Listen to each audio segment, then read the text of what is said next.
Welcome to Rewatch and Rank. On this channel, we rewatch older TV shows, provide a summary and opinion on the episode before we rank each episode against each other. Today's episode is Charmed Season 1, Episode 21, Love Hurts. The episode in a nutshell is just a brief reminder of what happens within this episode. The episode opens on a scene where Daisy is walking across the street very nervous towards a rental car where she ends up startled by a car horn honking, drops her keys. When she stands up, Leo is there, and she tells him how scared she is and worried about somebody finding her. And Leo tells her that she's been cloaked while he heals her hand that was cut by a broken bottle from the bag that she dropped, and promises that he has shielded her from Alec, who is a dark lighter that believes he's in love with her, but is really just obsessed with her. And he shoots Leo with a poisoned arrow to kill him so that his cloaking over Daisy will stop, will no longer work. Leo, of course, once he has been harmed, immediately goes to Piper for help, and this interrupts the sisters' vacation that they were just about to head out on, causing them to have to stay home and deal with this, though they are happy to do it because they do all like Leo. And Phoebe is accused of not telling the sisters about Leo, even though she already knew, but she did tell them in the episode that he was in before he left. They just didn't believe her. And Piper, of course, is desperate to save Leo, so desperate, in fact, that she decides to swap their powers, as we learn that Leo's powers of healing are for others, not for himself. And so when she casts the spell to swap the powers, it actually turns out that it also swaps Prue and Phoebe's powers. And with the swap powers being at a disadvantage, they then have to go after Daisy so that Alec won't get her because of Leo's weakness. The cloaking has stopped working, and so now he'll be able to find her. We then see that, in fact, he has found her, and she, of course, is begging him to give up on her, to stop, but he will not because of his obsession. And it goes so far as when the hotel or motel manager comes to check on them because Daisy is yelling, Alec immediately kills him for interfering with his conversation with Daisy, and she starts to run away.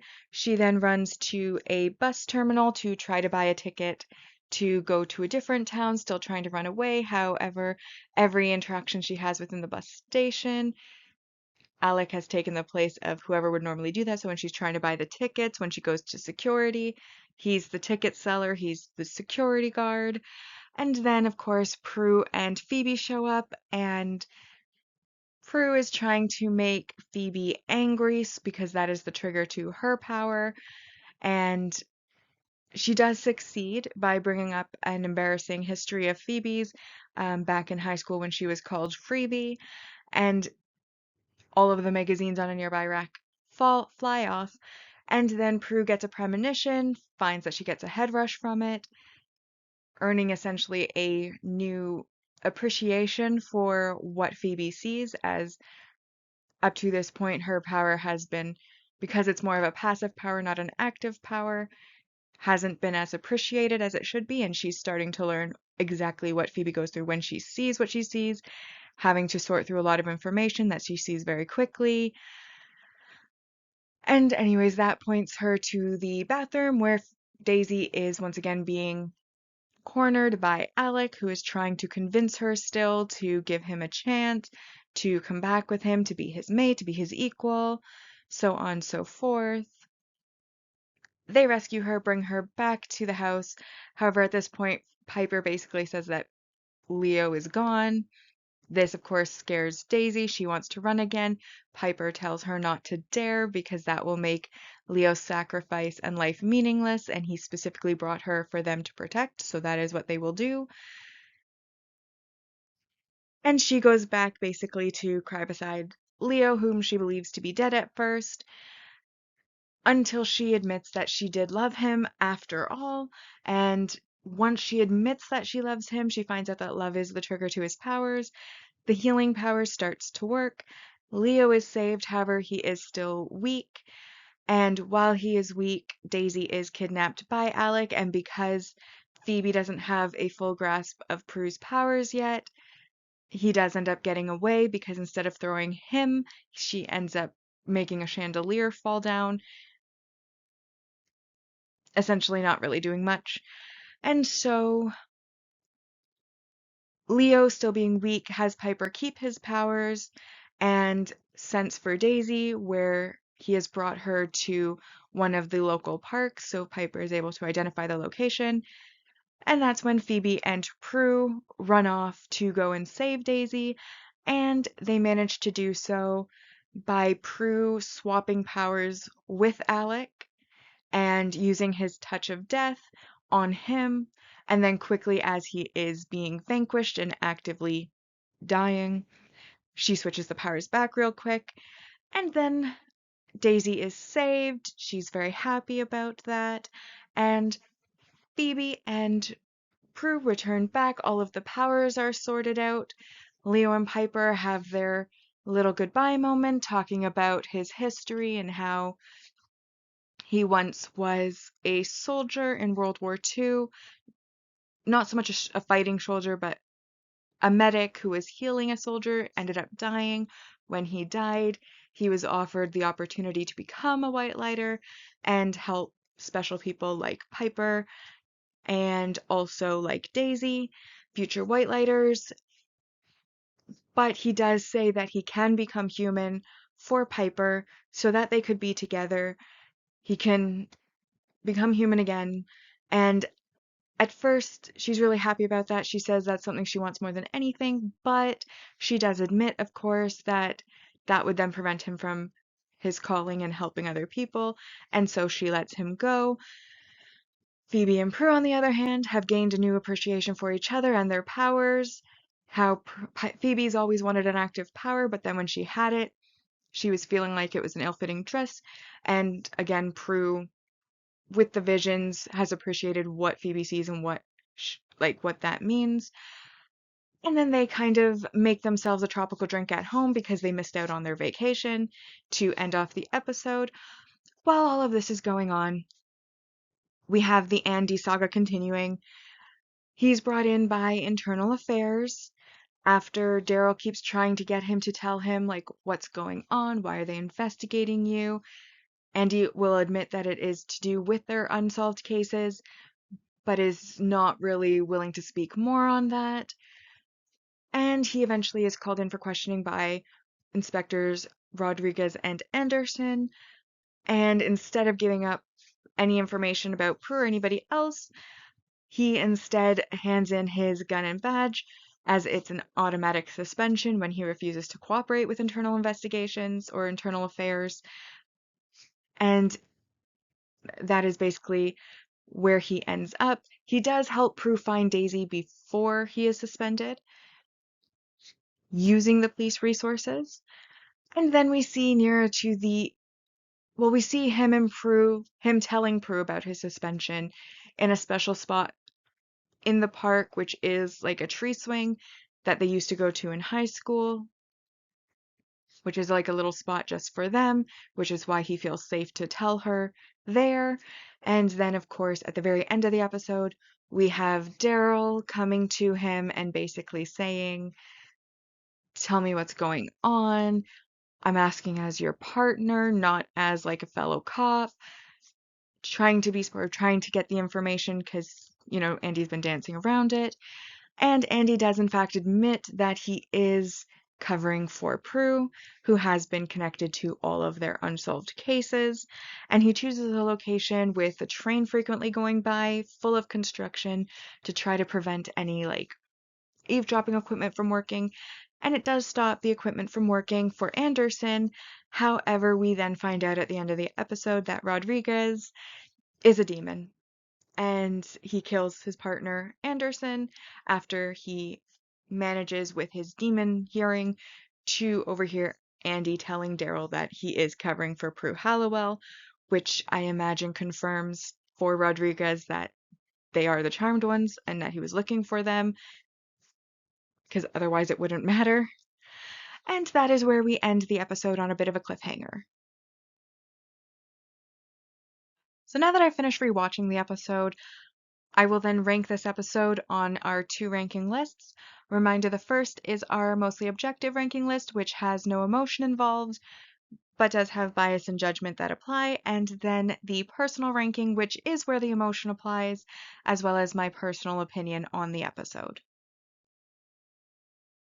As always, I have highlighted those mostly objective rank values that I felt applied to this episode. To start with, we obviously have our single episode supporting character introductions in Alec and Daisy, and they are worth 1 point each. And then we also get our multi-episode supporting character development. One of the developments, of course, is Andy willingly entering into a suspension for Prue. When he tells Prue about it, he basically tells her that she's doing, as a witch, everything that he wanted to do as a cop, and therefore he is okay with the fact that he had to give up his badge and gun in order and be suspended in order to protect her as she's doing what needs to be done. He accepts that, and that's worth 2 points. An additional 2 points is earned because we learned that Inspector Rodriguez, who is also a multi-episode supporting character, is an evil demon that kills his partner. And we see his eyes go red, and he makes this annoying screeching sound, and the screeching sound, I guess, blows up Anderson's brain because he very quickly kicks the bucket once he starts screeching. That brings us to 6 so far. We then have our world building aspect, which of course is the fact that dark lighters exist in contrast to white lighters, which we had previously learned about. We also learn that there are arrows in the crossbows that they can magically make appear and poof into existence, have a poison on them that can kill white lighters. And that is what has poisoned Leo in this episode. We also learn that white lighters are not able to heal themselves. At least full white lighters are not able to heal themselves as their powers are meant for others, which is what leads to the whole power swapping situation that happens in this episode, and that is worth 4 points. We then get our main relationship development. Obviously, Leo has come back into the picture, as was teased in several episodes further, with Piper constantly bringing him up to keep him in the audience's memory. He tells her that he loves her as he's dying. She swaps the powers because she's so desperate to save him, and once she thinks that she's lost him, that it's too late, she then finally admits how much she loves him. And this is what triggers his healing powers, which are triggered by love, because white lighters are ooey gooey warm in most cases. And so love is their trigger, love is their ethos, you could say. Anyways, she finally admits that she is in love with Leo, and then before Leo leaves, she has the opportunity to let him stay, but understanding who he is as a person and what she loves about him, being all of the things that make him good and a white lighter, she decides to not tell him to be human again, to let him continue as a white lighter, even if it means that they can't be together, because she believes what he does is so important and understands how important and how much a part of him it is, which is very healthy. And so obviously main relationship development is also worth 4 points. And then finally, we have our strong plot concept. Honestly, this was a very strong episode. We have like the contrast between like obsessive love and a healthier love.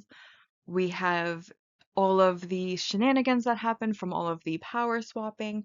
We have the tension that's built up by Leo almost dying, and that whole relationship, Piper being in love, almost losing the love of her life. And then we have the setup for the next episode as well, where we have Rodriguez believed to be a demon, Andy no longer being a cop able to assist them as a cop. Overall, there was no negatives on this episode. It was a very strong episode, a very strong plot concept, pretty much the entire thing except the Andy drama. Like, they only had really the main plot, which was very much focused on, and then Andy's side plot, which again is more to set up for the next episode, which is really strong as well. And just overall, great episode. 10 out of 10 because we are up to 18 out of 10, and the highest that we can get is a 10. So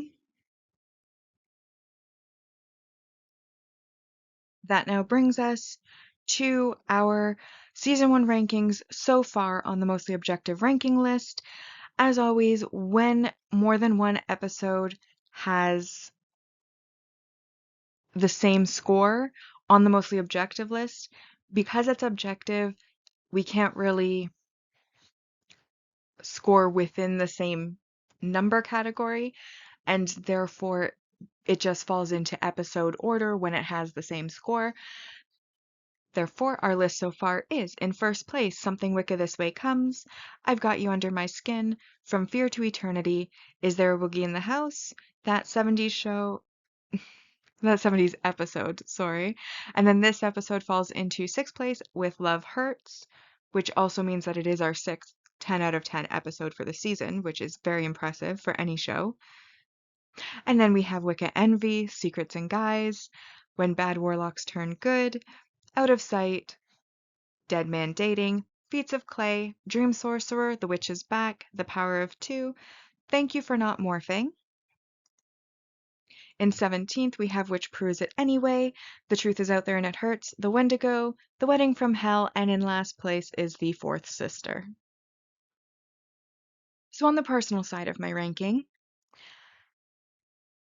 again, I found that there were really no negatives to this episode. I liked pretty much everything about the episode. I liked on Andy's side quest how obviously we had Daryl, who's being very supportive, and that's very important, of course, because we know that Andy doesn't make it past season 1, whereas Daryl will be basically stepping into Andy's shoes as the one who covers for the sisters and their supernatural dramas going forward. So it's nice to see how supportive he is of Andy as his partner who is covering for the sisters, and how he hasn't really been open to the supernatural to this point, but obviously that will change in the future. But I like that he's so supportive of his partner and how much his partner like how seriously he takes his partnership, shall we say.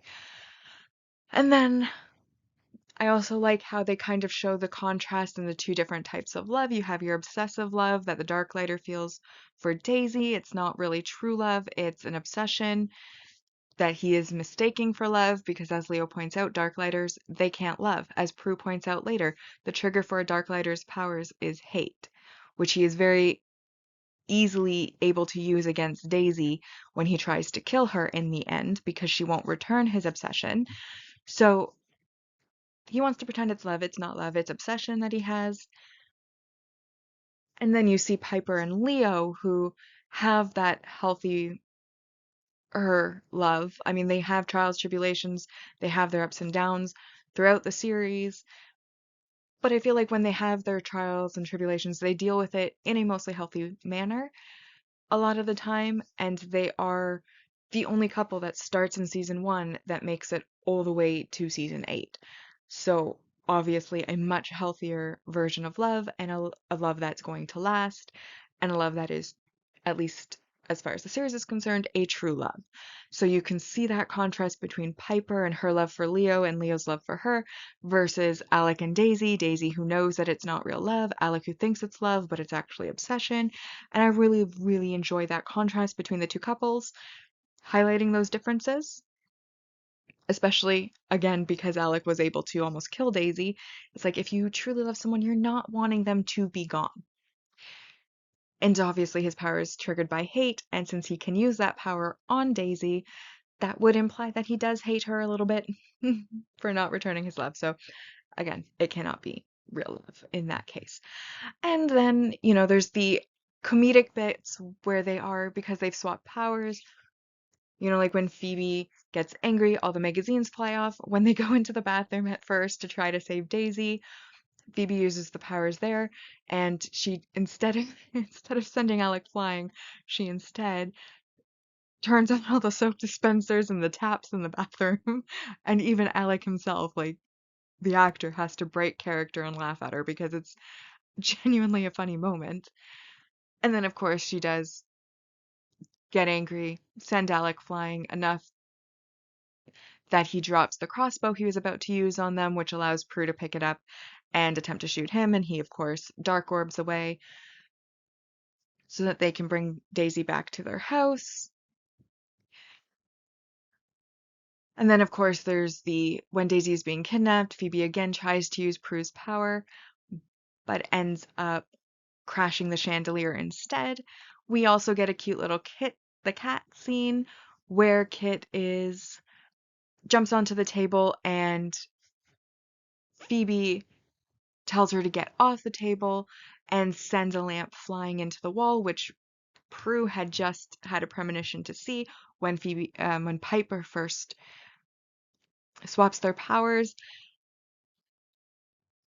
So, highlight moments of comedy with the power swapping, which I felt added to the episode. It would have probably been a little bit boring without that, but because that was in there, because they were able to swap the powers, they also were able to defeat Alec. Like I said, there's no negatives. There's not really anything to criticize about it. And therefore, I am going to give you the season 1 ranking so far, my personal ranking. This episode got a 10 out of 10, and it actually is my favorite episode of the season, and therefore takes first place. Love Hurts, then Is There a Woogie in the House, Dead Man Dating, The Witch is Back, From Fear to Eternity, That 70s Episode, Wicca Envy. 8th place is The Truth is Out There and It Hurts. 9th, Something Wicca This Way Comes. Sorry, I had a brain freeze there. Dream Sorcerer, Out of Sight, Feats of Clay, Thank You for Not Morphing, Which Proves It Anyway, Secrets and Guys. In 16th place, we have The Power of Two. We then at 17 have I've Got You Under My Skin, The Wendigo, When Bad Warlocks Turn Good, The Wedding from Hell, and then perpetually last place, The Fourth Sister, least favorite of the entire season.